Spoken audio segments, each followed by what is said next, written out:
No matter what happens, just remember this throughout the entire video.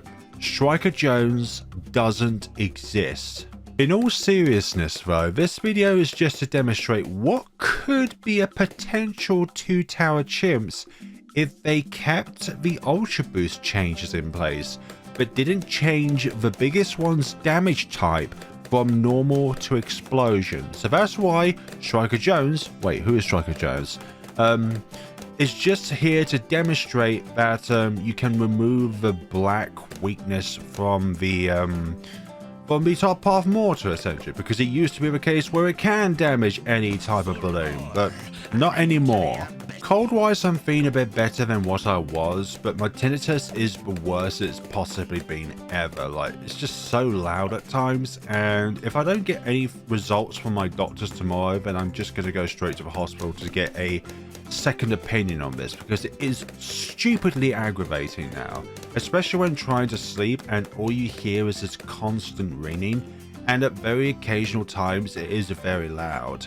We have enough money now to place down our beloved mortar here, and with the mortar we need it to be at 502 to be able to do enough damage against the BAD around 100 so that we can actually pop it, because 520 under a ×10 Ultra Boost with the overclock status active can't do enough damage against the bad, but with ×10 Ultra Boost with the fire aspect, it will be able to do enough damage.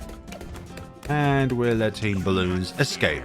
Let's just get an increased range of attack with larger surface area, and then hopefully we'll be able to pop pink balloons without too much issue on this round. I'm never so sure of these things until I try it out. I can imagine Ninja Kiwi going forward in the future will nuke the normal damage type from other towers. So let's say, for example, the Ray of Doom. That has the normal damage type, but I can see Ninja Kiwi removing that and changing it from normal to plasma, but giving it some additional benefits on top rather than like the best benefit being its damage type. And the same with Flying Fortress, but Heavy Shells, that is remotely designed so that it does circumvent that black balloon weakness, so there is that. Although I can imagine Ninja Kiwi also changing that so that it has additional benefits, but removing the ability to damage black types without, black balloons, sorry, without being able to, without being able to pop them. I don't know where I was going with that. I need a cleansing foam, but I think we need something else instead, like some sentries, for example. Yes, these were able to go through this round more successfully with the sentry guns rather than not having the sentry guns. So at this stage of the game, somehow our Mortar Monkey has the innate talent of having the Striker Jones level 5 ability, where sometimes you are able to pop black balloons. Remember, Striker Jones doesn't exist. Cleansing foam ready for round 24, because otherwise we won't have a mean of being able to decamify camo balloons. So yeah, that's going to be very interesting. Round 76. Not so worried about round 95. We'll have Ultra Boost by then. We'll go with faster engineering so we can deploy more sentry guns and more foam. And bigger blast, balloon buster. Increase accuracy with the top half is not so great, but the buddy stuff, now that is where we are having some dialogue, people. Buddy stuff for me, thank you very much. I honestly think that getting buddy stuff should innately change the damage type of this from explosion to normal, because you are literally setting down on the field a fire bomb. You have both the fire aspect and the explosion aspect. Fire can normally pop black balloons. I know where I was going with that. Purple balloons, are they an issue in this particular scenario? No, because we're not reliant on energy and plasma attacks. For me in particular, the worst part of tinnitus is that it's affecting my sleep. Like, it's not affecting my ability to go to sleep, but I'm always waking up early for some odd reason. Like, I'm just always hearing this ringing in my ears, and it's so annoying. Like imagine having a grasshopper. Sorry, a grasshopper just literally inserted into your ears and you hear that constant ringing sound, but it makes, yeah, imagine that, but 24/7. At the moment, that is what it's like to have it, and it is just so annoying. Round 39 is coming to a close, which means now we have our first taste of a Moab in this entire video. Also, why are we doing this on logs? Well, we need the amount of space that we have on this map to be able to do this challenge in. And remember, Striker Jones doesn't exist. But we do get some other passive abilities if Striker Jones gets to a certain level, if we ever have him placed down. For example, we can increase the blast radius of the Mortar Monkey. It's given a special new ability here, which can, well, when you, upon activation, the explosions follow your cursor for 10 seconds. And then at level 20, you're able, for some odd reason only at level 20, able to activate the artillery command ability, which enables each shell to do double the damage. Not too sure if that's also applicable to the burning stuff damage as well, because burning stuff with the biggest one does more damage than the actual shells themselves, so you're getting two forms of damage. The initial blast, well, there's also the shockwave factor, but who cares about shockwave damage? And then there's the burning damage as well, which has been given a big boost in update 41, so that the burning damage actually does even more when you apply it with the biggest one. The biggest one, even though its explosion is not the biggest one in the entire game. No, that title, sorry, goes to the super mines of the top tier spike factory path. It's just super, not biggest. Goodness sakes, this game is a fraud. Don't you just love it when there's a bunch of spaced out camo pink balloons? I love it too. In fact, I love it so much that I love to discuss my favorite balloons throughout the entire game. Number 1, yellow balloons. Number 2, fortified DETs. And number 3, ceramics. Those are my 3 most favorite balloons in the entire game. If you're an avid watcher of mine, you know how much I love yellow balloons. It is my favorite type. It's so good that if I ever get merch one day for the channel and for people to enjoy, then one of my merch would include my love, my hatred, my complex relationship with yellow balloons. Another thing to note is that my tinnitus and my cold that I have in the moment aren't a good combination, because it feels like a lot of the time when I'm talking a lot, I'm also getting a headache as well, which is not very optimal to say the least. And speaking of optimal, am I going to be able to, yeah, we'll be able to decamify all the lead balloons on this round. And also we've got the money for the biggest one. And my god, look at the burning damage. It's like, it's not the explosion damage sometimes. That is literally just the burning stuff being stupendously powerful. Also notice how only sometimes we pop the black balloons. Not all the time, but once we get to level 19 with if we get Striker Jones placed down on the round in which we place it down, then when you get to level 19, then it essentially just becomes the normal damage type once again, in which it should be. Round 63, what are you? We've got so much piercing damage that ceramics don't exist. I just love it when I can just remove a huge horde of ceramics with a single attack. I'm really glad it's the end of Wednesday for me, which is when I'm recording this video, because this week I've covered for 2 of my colleagues. One of them is on holiday and the other one was really unwell, or more importantly, their other half is unwell, so I'll be taking on more roles than I normally would do at work, which I don't mind if I do occasionally. Like if somebody had a holiday planned, oh, by the way, we've got camo whites in this round. If somebody had a holiday planned well in advance and they needed someone to cover their shift, then that is something that I really don't mind doing whatsoever, because that is something in which I was not contacted on the morning in which that said person should be working, and they said to my manager that they cannot work because of this reason or that.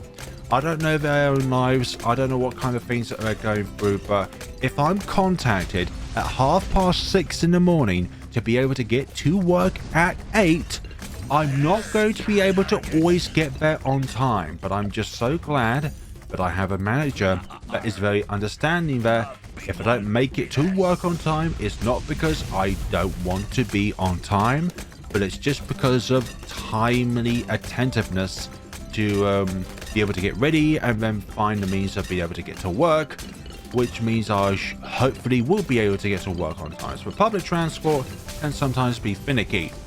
And in the UK, it's always getting more and more expensive as time goes on. But then again, a lot of parts of the world can say that, but I can just say that our government sucks. Things to do in the UK. Number 1, leave. It's not because we don't want you, but it's because you'll hate us eventually if you ever dare decide to live in the UK.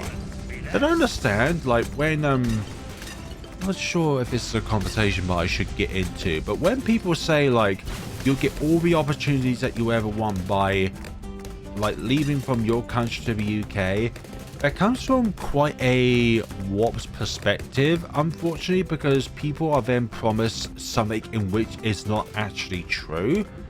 Because sometimes it's just really harsh in order to actually just sustain a living, knowing that at the end of the day, you're going to be able to sleep in a bed of some sort. Oh, round 78, I've forgotten about this round. Yeah, this might require a retry or something because I was not paying attention. No. Oh, there's only a few left there. This is where some microfoam optimization is needed in order to get through the round. And I sound like a nerd, and that's because it is a rather nerdy thing, sorry, to be able to do this sort of thing, you know. But then again, Logs is the easiest map to be able to decamify all of these. The camo balloons and they are all removed. Yeah, because you've got all this space in which the cleansing foam can land its foam on, it's not that difficult at all in order to decamify all of the ceramics. Like imagine trying to do that like on, I don't know, 4 circles or resort even, or cubism. So yeah, back to the conversation at hand. It always comes down from the perception of your current living conditions and where you are right now, which makes you think that somewhere, if you are if you are presented with the opportunity to go and live somewhere else which could give you a more prosperous future, then obviously you would take that because you were told by another person that, hey, this place over here could give you all of the benefits that you require in order to actually live a fulfilling life free of the harsh environments in which you have been brought upon from where you originally came from. And a lot of people obviously would take that, because who would want to live in a war-torn world? But again, it's the perspective of that is always drawn to the fact of, well, I don't really think this one ahead, but it all boils down to perception at the end of the day. Your perspective is different from another person's perspective. And when you put everyone's perspective into one big circle, so every single 7+ billion perspectives, regardless of age, regardless of gender, regardless of personal beliefs, we're all going to, at some point, have a disagreement. Because we all have different perspectives. But it is very important at the end of the day, at least to respect that perspective, Even if you don't agree, the least you could do is respect and sort of understand where they're coming from. There's also going to be certain choices in life which is like, no matter which way you spin it, it's just not at all agreeable. Like there are certain things, there are certain lines which are too big to cross, or too big to forgive, or too apocalyptic, or horrifying, or inhumane. You may never know. But at the end of the day, we're all here, we've all only got one chance in life. Let's make the most of it. And not judge those on, well, base value, essentially, or let prejudice be in the way, which is a very easy thing to happen. Like, we all have, in some ways, passive prejudice, but it's just how you are able to adjust yourself from there, which makes a difference. We're actually on track to get 2 megapops as well with the biggest one, so this is definitely going to be a right or achievement if we're able to get this 2 tower chimps. And the foam is coming in very handy because of the decamification of DDTs, which also happens to decamify the camo ceramics which would otherwise be inside it. The camo part, not like the ceramic part. Although it would be OP if the decamification of the DDT also removes the ceramic part of the DDT that's inside it. Like, that would be an OP bug if that was to ever be a thing, otherwise everyone would apply it. DDTs, when they go from blue to yellow, you know they are decamified. Neon DDTs are one of the easiest ones to see if they are decamified or not, because the lights literally change color. Like on the shark, it's really subtle. I think there's like a scar across his back that occurs. What other ones? Santa's sleigh, if I remember correctly, is also quite a subtle one to try and see if it has been decamified or not. But the neon light one is definitely the easiest, just because it's a big change, not a small change, which requires squinting to notice. Ninja Kiwi. Audible feedback required. Oh my god, I just... No! Did I botch this up? I hope I haven't botched this up. I think I might botch this up, actually. I hope not, actually, because I just realised we got the money for it now. Yeah, that should be good, actually. Apply the Ultra Boost as soon as they come out, but now I'm worried about not getting ×10 for our biggest one friend here. So, one of them laid down. I do want to kind of spread out this as much as I possibly can so we can get as many Ultra Boost stacks as we possibly can, but I don't think that's going to be a possibility. So, if we can try and damage some of them as much as possible, but not damage all of them, so that then we can get the stack going on over here. Just ignore that other little one. We only ever have the spanners at work here, and nothing along the lines of a certain hero in the game that certainly doesn't exist or is on the field right about now. My aim here is to damage some of the ZMGs so that not all of them get turned into BFBs, but plans versus the plan actually working can be a different thing altogether. And also we only have 3 uses of this ability in the round, so yeah, there's also that challenge as well. Isn't that fun? So ×4 at the moment. Oh. What do you mean we used 3 of them? Oh yeah, we did, haven't we? So let's do round 97. Let's try and get 3 uses out of this. So let us try and like heavily damage the back ZOMG, but definitely not ensure that it goes down to BFBs, because as you degrade them down to their childer forms, they are faster, which means they get to the end of a track faster. And if you have enough damage to try and control them, then you can obviously, well, control their movement speed in a way without actually damage controlling them. Let's see. Okay, so that is one of the... Actually, I think we should just go back to attack mode now, since we've done all of our boosts up around. Come on, round 97. There we go, now round 98. Okay, we're definitely going to get the ×10 Ultra Boost here, which is what we're needing for round 100. We need enough attack speed with the bunny stuff in order to get all of these rounds. Let's see times 9. Let's see how we're doing here. What is the biggest one's passive level at?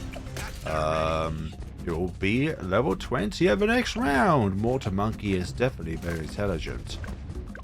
So, are we going to be able to use this? Absolutely, absolutely. There is the last usage.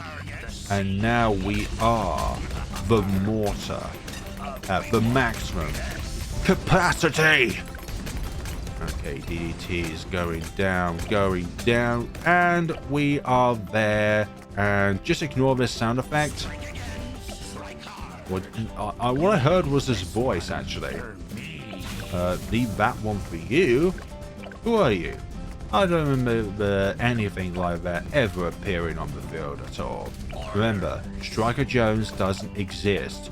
We are just showing what could be the case if Ninja Kiwi didn't decide to botch the damage type of the biggest one, despite the fact that only the big one was mentioned having its damage type changed in update 41. I'm still very mad about this because the Ultra Boost made it so that there would be a chance for this particular 2TC to work. But no, we cannot have said things. I wanted to be the one that would discover this 2TC first, but no, I couldn't. It is not a possibility. I should actually change that so that we can actually decamouflage the DTs upon their removal outside of the bad. So where are we when it comes to the amount of damage that we're doing to it? Well, we are definitely very close to being able to completely pop the bad. And there we go. And ignore that again. How many times can I convince you that Striker Jones doesn't exist until, well, the jig is up, okay? The jig is up. And we can't use the Ultra Boost again throughout the round. And we have done it. Towers placed 2. So that is, folks, the first ever, the biggest one, and Ultra Boost 2TC. And also, it's the first 2TC with the biggest one. Oh, I should have uploaded this on April Fool's, to be honest. It's like, just remember this guy doesn't exist, and then we can just do this. But then again, with the passive abilities of Striker Jones and Artillery Command, would it actually still be possible even though we have the with the other things involved, like attack speed increase and the explosive radius increase? But again, the explosive radius is not that big considering the biggest one has a huge explosive radius anyways. But anyways, folks, thank you all so much for watching, and remember, once more, Jones doesn't exist. Nobody's going to be fooled by this. Thank you all so much for watching. Let me know what you thought of the video down in the comment sections below. And could this be a point of discussion? Like, are there going to be other towers which has their damage type botched from their normal damage type to a different damage type altogether, but at the cost of being from normal to another damage type? Will Ninja Kiwi give it other benefits? So let's say if Prince of Darkness is zombies, they're no longer the normal damage type. That would be a day that is truly cursed. Or what about hard thorns? Will they change it so that it can only pop frozen balloons rather than lead balloons as well, or any type of balloon? Or change the I don't know, the damage type for spiked mines from normal to explosion? Or like the spike matter from normal to explosion after white hot spikes, because of the fact that these, well, better get spike balls don't create explosions, so that could be the only normal. Then that's explosion. Then that is also explosion. So many explosions. What else could there be? Crossbow Master? Could they change it from normal to sharp, but then give it additional, like, attack pierce or attack speed or attack damage per bolt? Like, there's just a number of things that could be conjured up. I think they already kind of changed the mechanics of frag bombs, so it makes 2TCs with a balloon crush significantly harder to perform nowadays. They changed Super Maelstrom from normal to shatter, which is a shattering time. Let's see, will they change Cold Snap back to Metal Freeze? Who knows? Like, any of these things could be a possibility.